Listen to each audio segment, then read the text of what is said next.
استغفار کروں. کہہ رہے میں نے استغفار کرنا شروع کر دی تو مجھے اچانک سے زمین پہ آرام سے بٹھا دیا گیا. صبح جب میں اٹھا تو میں آغا بہجت کی خدمت میں گیا تو میں نے انہیں اپنا خواب فرمایا تو وہ مسکرانے لگے اور انہوں نے کہا کہ کیونکہ ہم چیزوں کو سمجھتے نہیں ہیں، غافل ہیں، عمل چھوٹا ہو مگر خدا کے نزدیک بہت بڑا ہوتا ہے.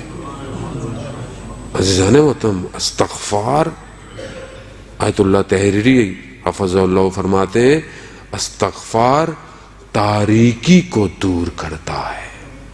کون سی تاریکی؟ بولیں گے یہاں تو روشنیاں ہیں، روشنیوں کا شہر ہے. نہیں عزیزان محترم، میرے نفس کے اوپر جو غفلت طاری ہو چکی ہے اس نے مجھے اندر سے اتنا تاریک کر دیا ہے کہ مجھے استغفار کر کے اس کی تاریکی کو دور کرنا ہے. سب سے بہتر عمل استغفار ہے. ابھی چند دن باقی ہیں، ہم اس کو انجام دیں.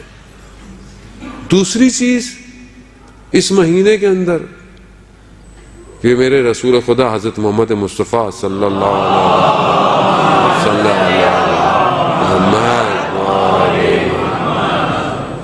رسول خدا نے ارشاد فرمایا کہ جو شخص ماہ رجب کے جمعے کو 100 دفعہ سورہ توحید کی تلاوت کرے گا، روز قیامت ایک نور ہوگا جو اس کی جنت تک رہنمائی کرے گا.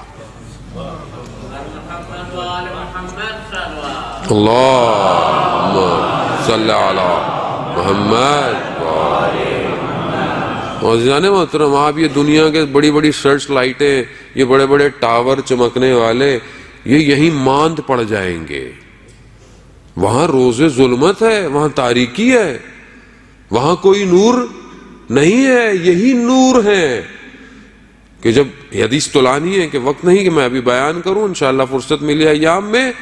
پروردگار نے حضرت موسیٰ سے کہا